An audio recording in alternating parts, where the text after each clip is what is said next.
നമസ്കാരം. ഉറ്റ സുഹൃത്തുക്കളായിരുന്ന ആൾ വെതർ ഫ്രണ്ട്സായിരുന്ന അഫ്ഗാനിസ്ഥാനും അതുപോലെ തന്നെ പാകിസ്ഥാനും തമ്മിൽ പരസ്പരം കൂട്ടക്കൊലപാതകം നടത്തി. പെട്ടെന്ന് ഖത്തറിൻ്റെ തലസ്ഥാനമായിട്ടുള്ള ദോഹയിൽ നടന്ന ചർച്ചകളിൽ ഇരു രാഷ്ട്രങ്ങളും തമ്മിൽ വെടിനിർത്തൽ ധാരണയുണ്ടായി. വെടിയൊച്ചകൾ നിലച്ചിരിക്കുകയാണ്. ഇതിനർത്ഥം എന്നേക്കുമായി അവർ തമ്മിലുള്ള സംഘർഷം അവസാനിച്ചു എന്നല്ല, ശത്രുത അവസാനിച്ചു എന്നുമല്ല. പ്രശ്നങ്ങൾ ഇനിയും അവശേഷിക്കുകയാണ്. നേരിയ ഡ്യൂറൻഡ് ലൈൻ കൊണ്ടാണ് അഫ്ഗാനിസ്ഥാനും പാകിസ്ഥാനും വേർതിരിക്കപ്പെട്ടിരിക്കുന്നത്. അത് അഫ്ഗാനിസ്ഥാൻ അംഗീകരിക്കുന്ന ഒരു രേഖയല്ല. ബ്രിട്ടീഷുകാർ ഇവിടെ നിന്നെങ്കിലും രക്ഷപ്പെട്ടു പോകാൻ വേണ്ടിയിട്ട് ഇരു രാജ്യങ്ങൾക്കുമിടയ്ക്ക് സാങ്കല്പികമായിട്ടൊരു അതിർത്തി നിശ്ചയിച്ചിരിക്കുകയാണ്. ഇതിനെയൊന്നും അഫ്ഗാനിസ്ഥാൻ അംഗീകരിക്കുന്നില്ല. പാശ്ചാത്യ ശക്തികളെയോ അവരുടെ സംസ്കാരത്തെയോ ഒന്നും അംഗീകരിക്കാത്ത ഒരു സംസ്കാരമാണ് അഫ്ഗാനിസ്ഥാൻ കൊണ്ടു നടക്കുന്നത്. അതിൻ്റെ വക്താക്കളും പ്രണേതാക്കളുമൊക്കെയാണ് അവർ. അവരുടെ വിശ്വാസം മതത്തിൽ മാത്രമാണ്. മതമാണ് പ്രശ്നം എന്നുള്ളത് തന്നെയാണ്. അതിൻ്റെ സംരക്ഷണത്തിന് വേണ്ടി ആയുധമേന്തുന്നവരാണ് അവർ. അതുതന്നെയാണ് പാകിസ്ഥാൻ്റെ ഈ നയം ഏറെക്കുറെ. പക്ഷെ പിന്നെ എങ്ങനെ ഒരേ ആശയങ്ങൾ, ഒരേ സിദ്ധാന്തങ്ങൾ പിന്തുടരുന്ന, ഒരേ മതം പിന്തുടരുന്ന ഈ ശക്തികൾ തമ്മിൽ ഒരു ശാക്തിക ചേരിയുണ്ടായി. അത് വളരെ രസകരമായിട്ടുള്ളൊരു വിഷയമാണ്. അതായത് കാബൂളിൽ നിന്ന് നാറ്റോ സേനയുടെ അവസാനത്തെ വിമാനവും പറന്ന് പൊങ്ങി ആയുധങ്ങളെല്ലാം ബഗ്രാം വിമാനത്താവളത്തിൽ ഉപേക്ഷിച്ച് അമേരിക്കയും ഒപ്പം കടന്നതോടുകൂടി താലിബാൻ്റെ അഫ്ഗാനിസ്ഥാനിലെ ഭരണത്തെ ഏറ്റവും അധികം സന്തോഷത്തോടെ സ്വാഗതം ചെയ്ത രാജ്യമാണ് പാകിസ്ഥാൻ. കാരണം ഇന്ത്യക്കെതിരെയുള്ള തങ്ങളുടെ രക്തച്ചൊരിച്ചിലിൽ, ബ്ലീഡിംഗ് ഇന്ത്യ എന്നുള്ളതാണ് അവരുടെ ലക്ഷ്യം, അതിൽ ഞങ്ങൾക്ക് ഒരു രാജ്യത്തെ കൂടി കിട്ടിയിരിക്കുന്നു. അപ്പോൾ അഫ്ഗാനിസ്ഥാനും പാകിസ്ഥാനും കൂടി ചേർന്ന് ഇന്ത്യയെ അങ്ങ് തീർത്ത് കളയാം എന്നൊരു വിചാരവും അഹങ്കാരവുമായിരുന്നു പാകിസ്ഥാൻ്റെ ഭരണാധികാരികളെ നയിച്ചിരുന്നത്. പക്ഷെ പെട്ടെന്നാണ് ജിയോ പൊളിറ്റിക്സിൻ്റെ ഗതി തന്നെ മാറിയത്. പെട്ടെന്ന് മാറി. അതായത് തെഹ്രീക്ക് താലിബാൻ എന്നൊരു കൂട്ടം ആൾക്കാർ, ഹക്കാനി ഗ്രൂപ്പിൽപ്പെട്ട താലിബാനാണിപ്പോൾ അഫ്ഗാനിസ്ഥാനിൽ ഭരിക്കുന്നത്. അവരുടെ പിന്തുണയുള്ള തെഹ്രീക്ക് താലിബാൻ എന്നൊരു അവിടെ പ്രസ്ഥാനമുണ്ടവിടെ. വസീരിസ്ഥാൻ മുതലായ മേഖലകളിൽ, അതിർത്തി മേഖലകളിൽ, ഗോത്രവർഗ മേഖലകളിൽ അവർ വളരെ ശക്തമാണ്. ഏതാണ്ട് 1.5 കോടിയോളം അഫ്ഗാനിസ്ഥാൻകാർ അതിനുള്ളിൽ, അതായത് പാകിസ്ഥാനുള്ളിൽ വസിക്കുന്നു എന്നാണ് കണക്ക്. ഇവരെ പാകിസ്ഥാൻ അംഗീകരിക്കുന്നില്ല. ഇവർ അഫ്ഗാൻ പൗരരാണത്, വിട്ടൊഴിഞ്ഞുകൊള്ളണം, ഡ്യൂറൻഡ് ലൈനിനപ്പുറത്തേക്ക് പോയിക്കൊള്ളണം എന്ന അന്ത്യശാസനം നൽകി. അവർ പോയില്ല എന്ന് മാത്രമല്ല, അവരെ അവിടെ നിന്നും തുരത്താൻ വന്ന പട്ടാളക്കാർക്ക് നേരെ അവർ ആക്രമണം നടത്തി. അതിന് ഹക്കാനി ഗ്രൂപ്പിൽപ്പെട്ട അഫ്ഗാനിസ്ഥാൻ്റെ പൂർണ്ണമായിട്ടുള്ള പിന്തുണയുണ്ടായി. അങ്ങനെ പാകിസ്ഥാനെതിരെ അഫ്ഗാനിസ്ഥാൻ തിരിയുകയാണ് ചെയ്തത്. ഇതേ അവസരത്തിൽ തന്നെയാണ്, സംഘർഷം രൂക്ഷമായ അവസ്ഥയിലാണ്, അഫ്ഗാനിസ്ഥാൻ്റെ വിദേശകാര്യമന്ത്രി വിജയകരമായൊരു ഇന്ത്യ പര്യടനം നടത്തുന്നത്. ചരിത്രത്തിൽ ആദ്യമായിട്ടായിരുന്നു താലിബാൻ്റെ ഭരണകൂടത്തിൽപ്പെട്ട ഒരു വിദേശകാര്യമന്ത്രി ഇന്ത്യയിലെത്തുന്നത്. എന്ന് മാത്രമല്ല, അഫ്ഗാനിസ്ഥാൻ ഭരണകൂടം പഹൽഗാം ഭീകരാക്രമണത്തെ അപലപിച്ചു. താലിബാൻ മാറിയിട്ടില്ലെങ്കിലും താലിബാൻ്റെ സമീപനത്തിൽ വന്ന വളരെ വ്യക്തമായിട്ടുള്ള മാറ്റമാണത്.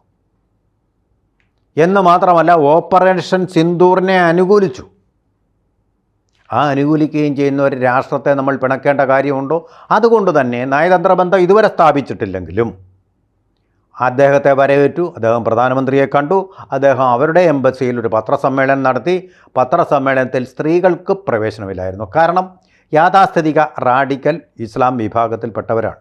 അവരുടെ മതാനുശാസനം അതാണ് അവർ നടപ്പാക്കിയത്. അല്ലാതെ ഇവർ തീവ്രവാദത്തിന് വേണ്ടി തീവ്രവാദം കൊണ്ട് നടക്കുന്നതല്ല. അവരുടെ മതശാസനം അനുസരിച്ചുള്ള ഒരു രീതി കൈക്കൊണ്ടു. പിന്നെ അവർ ഗോത്രവർഗ മേഖലയിലായതുകൊണ്ടും മിലിറ്റൻസ് ആയതുകൊണ്ടും ആ രീതിയിലുള്ള അക്രമത്തെ ഇസ്ലാം മതം അപലപിക്കുന്നില്ലാത്തതുകൊണ്ടും മാത്രം ആയുധമേന്തിയവരാണ്. അവരുടെ മതത്തെ സംരക്ഷിക്കാൻ വേണ്ടി ആയുധമേന്തുന്നത് അല്ലെങ്കിൽ മത ജിഹാദ് നടത്തുന്നത് ഒരു തെറ്റായിട്ട് ഇസ്ലാം കണക്കാക്കുന്നില്ലല്ലോ. അപ്പോൾ പിന്നെ അത് അവർ നിർവഹിച്ചത് പൂർണ്ണ മതബോധ്യത്തോടു കൂടിയും മതവിശ്വാസത്തോടു കൂടിയും തന്നെയാണ്. അതുതന്നെയാണ് ഇവിടെ നിർവഹിച്ചത്.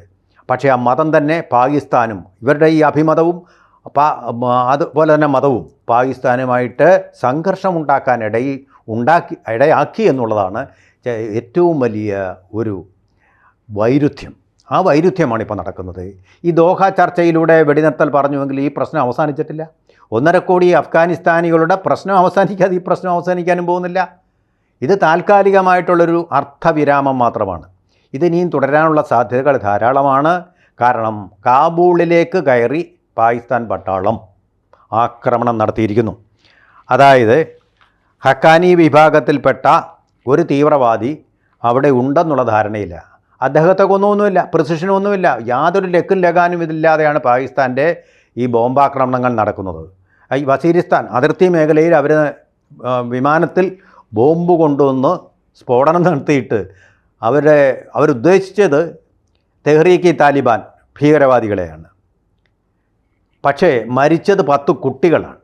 അപ്പോൾ അത്ര പ്രിസിഷൻ ഇല്ലാത്ത, അത്ര കാൽക്കുലേഷൻ ഇല്ലാത്ത രീതിയിലുള്ള ഈ പൊട്ടക്കണ്ണൻ്റെ മാവേലൂർ പോലെയാണ് പാകിസ്ഥാൻ്റെ ബോംബ് സ്ഫോടനങ്ങൾ നടന്നത്.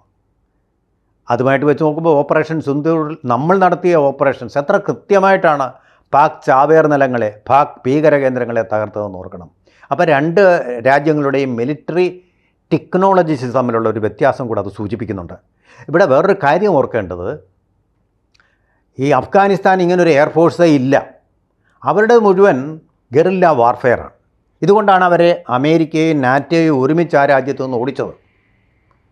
അതേ ഗറില്ല വാർഫെയറിൽ പാകിസ്ഥാനെ തോൽപ്പിക്കാൻ ഇവർക്ക് കഴിയും. പാകിസ്ഥാൻ അല്ലാതെ തന്നെ ഛിന്ന ഭിന്നമായി കൊണ്ടിരിക്കുന്ന ഒരു രാഷ്ട്രമാണ് ബലൂചിസ്ഥാൻ, POK, ഇപ്പോൾ ഈ വസീരിസ്ഥാൻ മേഖല, ഇവിടെല്ലാം വിമതന്മാരുടെ ഭരണമാണ് നടന്നുകൊണ്ടിരിക്കുന്നത്. വിമതന്മാർ സംഘർഷങ്ങൾ നടത്തുന്നു, പട്ടാളക്കാരെ പോലും കൊല്ലുന്നുമുണ്ട്. സാമ്പത്തികമായി തകർന്നു തരിപ്പണമായിരിക്കുന്നു, അതുപോലെ തന്നെ രാഷ്ട്രീയമായി തകർന്നു തരിപ്പണമായിരിക്കുന്നു, സൈനികമായി തകർന്നു തരിപ്പണമായിരിക്കുന്നു. ഇതിലെല്ലാം വലിയൊരു വൈരുദ്ധ്യം എന്ന് പറയുന്നത് അവരുടെ മറ്റൊരു ആൾ വെതർ ഫ്രണ്ടായിട്ടുള്ള ചൈന. ആ ചൈന എന്ന് പറയുന്ന രാജ്യമാണ് അഫ്ഗാനിസ്ഥാനിലെ പുനർനിർമ്മാണ പ്രവർത്തനങ്ങൾ നടത്തി, അവിടെ വികസന പ്രവർത്തനങ്ങൾ നടത്തി കൊണ്ടിരിക്കുന്നത്. അതുപോലെ തന്നെ റഷ്യ എന്ന രാജ്യമാണ് അഫ്ഗാനിസ്ഥാനെ ആദ്യം പിന്തുണച്ചത്. ഈ റഷ്യ എന്ന് പറയുന്ന രാജ്യവുമായിട്ടായിരുന്നു ഏറ്റവും കൂടുതൽ വിദ്വേഷം താലിബാൻകാർക്കുണ്ടായിരുന്നത്. ഡോക്ടർ നജീബിനെ ഈ താലിബാൻ ഈ വിഭാഗമല്ല, മറ്റൊരു വിഭാഗം താലിബാൻകാർ കൊന്ന് അദ്ദേഹത്തെ അംഗഭംഗം വരുത്തി, അദ്ദേഹത്തിൻ്റെ ഓരോരോ അവയവങ്ങളും ഓരോ സ്ഥലത്തായിട്ട് കെട്ടിത്തൂക്കി. ഇത് കണ്ടോ, ഞങ്ങളോട് കളിച്ചാൽ ഇങ്ങനെ ഇരിക്കും എന്ന് കമ്മ്യൂണിസ്റ്റ് ആഭിമുഖ്യം ഉണ്ടായിരുന്ന ഒരു ഭരണാധികാരി വന്നപ്പോൾ ആ പക തീർത്ത ആൾക്കാരാണ് താലിബാൻകാർ. ആ താലിബാനും റഷ്യയുമായിട്ടുണ്ടായിരുന്ന ആ വിടവുകളെല്ലാം നികരുകയും ഇപ്പോൾ അവർ വളരെ ഐക്യത്തോടു കൂടിയും ആ രാഷ്ട്രത്തെ ആദ്യം അംഗീകരിക്കുന്ന രാഷ്ട്രമായിട്ട് റഷ്യ മാറുകയും ചെയ്തിരിക്കുന്നു. അപ്പോൾ ജിയോ പോളിറ്റിക്സ് എന്ന് പറയുന്നത് സ്ഥിരമായിട്ടൊന്നുമല്ല. മാറ്റമെന്ന് പറയുന്നത് മാത്രമാണ് സ്ഥിരമായിട്ടുള്ള ഒന്ന് എന്ന് പറഞ്ഞത് പ്ലേറ്റോയാണ്. സോക്രട്ടീസും അത് തന്നെ പറഞ്ഞു, കൺഫ്യൂഷ്യസും പറഞ്ഞു, താവോയും അത് തന്നെ പറഞ്ഞു. അതാണ്, ആ മാറ്റത്തെ ഉൾക്കൊള്ളാതെ പോകുന്ന ഒന്നും ശാശ്വതമായിരിക്കുകയും ചെയ്യില്ല. അതുതന്നെയാണ് ഈ ജിയോ പൊളിറ്റിക്സിൽ ഇന്ന് ശത്രുക്കളായിരിക്കുന്നവർ നാളെ മിത്രങ്ങളും, ഇന്ന് മിത്രങ്ങളായിരിക്കുന്നവർ നാളെ ശത്രുക്കളുമാകുന്നു. അതിനൊരു സ്ഥിരതയില്ല. ഇതെന്നുള്ള വലിയൊരു പാഠമാണ് ഇന്ത്യയും അഫ്ഗാനിസ്ഥാനും തമ്മിലുള്ള ഈ സൗഹൃദവും, അതുപോലെ പാകിസ്ഥാനും താലിബാനും തമ്മിലുള്ള ഈ ശത്രുതയും, അതിനോടനുബന്ധിച്ചുള്ള ജിയോ പൊളിറ്റിക്സും ഒക്കെ നമ്മളെ പഠിപ്പിച്ചുകൊണ്ടിരിക്കുന്ന ഇനി ഒരുപാട് പാഠങ്ങൾ നമ്മൾ അഫ്ഗാനിസ്ഥാനിൽ നിന്ന് പഠിക്കാനിരിക്കുന്നതേ ഉള്ളൂ. അഫ്ഗാനിസ്ഥാനാകട്ടെ അവരുടെ ക്രിക്കറ്റ് ടീം അദ്വിതീയമായിട്ട് നേപ്പാളിൽ നടന്ന മത്സരത്തിൽ വെസ്റ്റ് ഇൻഡീസിനെ തറ പറ്റിച്ചുകൊണ്ട് അവർ ലോക നിലവാരത്തിലൊരു ടീമായിട്ട് മാറിക്കൊണ്ടിരിക്കുകയാണ്. അതിനിടയ്ക്കാണ് പാകിസ്ഥാൻ്റെ വിമാനങ്ങൾ കാബൂളിൽ പോയി ബോംബിട്ടു കൊന്നത് അവിടുത്തെ 3 ചുണക്കുട്ടികളായിട്ടുള്ള ഗോത്രവർഗ വിഭാഗത്തിൽപ്പെട്ട 3 ക്രിക്കറ്റ് കളിക്കാരെയാണ്. അതിൻ്റെ ഫലമായിട്ടൊരു ത്രിരാഷ്ട്ര ക്രിക്കറ്റ് ടൂർണമെൻറ്റ് പാകിസ്ഥാനിൽ വെച്ച് നടത്താനുണ്ടായിരുന്നു. ആ മത്സരത്തിൽ നിന്ന് മാറിയിരിക്കുകയാണ്, പിൻവാങ്ങിയിരിക്കുകയാണ് അഫ്ഗാനിസ്ഥാൻ. അതിപ്പോഴും നിലനിൽക്കുന്നു. കളിയിലുള്ള ആ സംഘർഷം ഇപ്പോഴും നിലനിൽക്കുകയാണ്. അപ്പോൾ തീർച്ചയായിട്ടും ഇത് ഒരു തീർന്ന സംഘർഷമല്ല, ഇനിയും തുടരുന്ന ഒരു സംഘർഷമാണ്. അതിന് താൽക്കാലിക വിരാമം മാത്രമാണ് ഉണ്ടായിരിക്കുന്നത്. അവർ രണ്ട് രാജ്യങ്ങളും, പാകിസ്ഥാനും അഫ്ഗാനിസ്ഥാനും ശത്രു രാജ്യങ്ങളായിട്ടാണ് തുടരുന്നു. അഫ്ഗാനിസ്ഥാനുമായിട്ട് സൗഹൃദ ബന്ധങ്ങളോടുകൂടി ഇന്ത്യ മുന്നോട്ട് പോകുന്നു. അതേസമയം ഈ അഫ്ഗാൻ വിദേശകാര്യമന്ത്രി ഇന്ത്യ സന്ദർശിച്ചു എന്നതിൻ്റെ പേരിൽ ഇന്ത്യക്കെതിരെയും പാകിസ്ഥാൻ ജിഹാദ് മുഴക്കുന്നുണ്ട്. ഇന്ത്യയാണിത് ചെയ്തത് എന്നാണ് പറയുന്നത്. വളരെ പരിഹാസ്യമാണ്. ഒരൊറ്റ തെളിവും അവരുടെ കയ്യിലില്ല. ഇല്ലാതെ ഇന്ത്യ ആകെ തെളിവുള്ളത് അഫ്ഗാനിസ്ഥാൻ്റെ വിദേശകാര്യമന്ത്രി ഇന്ത്യ സന്ദർശിച്ചു. അതാണ് ഇന്ത്യ ഇതിൻ്റെ പിന്നിലുണ്ടെന്ന് പറയാനുള്ള കാരണം. ഇതാണ് അവരുടെ പാകിസ്ഥാൻ്റെ ശാസ്ത്രീയ വീക്ഷണം. അതേസമയം മുംബൈ ഭീകരാക്രമണം നടത്തിയത് പാകിസ്ഥാനാണെന്നുള്ളതിൻ്റെ ഏറ്റവും അവസാനത്തെ തെളിവായിരുന്നു കസാബ് എന്ന് പറയുന്ന പാകിസ്ഥാൻ പൗരൻ്റെ തൂക്കിലേറ്റൽ. അത് സംബന്ധിച്ചുള്ള ഡോസിയറുകൾ പലവട്ടം പാകിസ്ഥാനിലേക്ക് അയച്ചിട്ടും അവർ ഡെനിയൽ മോഡിൽ തന്നെയായിരുന്നു. ഞങ്ങളല്ല, നേതി എന്നാണ് പറഞ്ഞു. പഹൽഗാമിലും അങ്ങനെ തന്നെ അവരുടെ വോട്ടേഴ്സ് ID കാർഡ്, അവരുപയോഗിച്ചിരുന്ന ആയുധങ്ങൾ ചൈനീസ് നിർമ്മിതമാണെന്ന് കണ്ടെത്തി. അവരുടെ എല്ലാ രേഖകളും പാകിസ്ഥാനിലെ സിറ്റിസൺസ് ആണെന്നുള്ളതിന് തെളിവാക്കുന്ന കാര്യങ്ങളായിരുന്നു. അപ്പോഴും പാകിസ്ഥാൻ പറഞ്ഞു ഇത് ഇന്ത്യക്കാർ തന്നെ ചെയ്തതാണെന്ന്, തെളിവുകൾ കൊടുത്തിട്ടും. ഇത് യാതൊരു തെളിവില്ലാതെ പറയുകയാണ് അഫ്ഗാനിസ്ഥാനെ ഇന്ത്യ സഹായിക്കുന്നതുകൊണ്ടാണ് ഈ ആക്രമണം നടക്കുന്നതെന്ന്. അപ്പോൾ ഇന്ത്യക്കൊരു പശ്ചാത്താപവും അങ്ങനെ ചെയ്താൽ തന്നെ തോന്നേണ്ട കാര്യമില്ല. കാരണം പാകിസ്ഥാൻ അത്രമാത്രം ക്രൂരതയാണ് ഇന്ത്യയോട് ചെയ്തിരിക്കുന്നത്. അത്രമാത്രം ക്രൂരമായിട്ടാണ് നമ്മളുടെ 10 പട്ടാളക്കാരുടെ തലയറുത്ത് അതിർത്തിയിൽ വെച്ചത്. ഒരു ദാക്ഷിണ്യവും അർഹിക്കാത്ത രാജ്യം തന്നെയാണ് പാകിസ്ഥാൻ. എന്നിട്ടിപ്പോൾ പരാതി പറയുകയാണ്. ഇപ്പോൾ അവസാനമായിട്ട് പറയാനുള്ളത്, Pakistan is having a taste of its own medicine. അവർ ഇന്ത്യയോട് കാണിച്ച ഭീകരതയുടെ ഒരു രുചി അവരിപ്പോൾ അറിഞ്ഞുകൊണ്ടിരിക്കുകയാണ്. അറിഞ്ഞു കഴിഞ്ഞു, ഇനി അറിയാനും പോകുന്നുണ്ട്. കൂടുതൽ വാർത്തകളും വിശേഷങ്ങളും നിങ്ങളിലേക്ക് എത്താൻ ABC മലയാളം സബ്സ്ക്രൈബ് ചെയ്യുക, ബെൽ ബട്ടണും അമർത്തുക.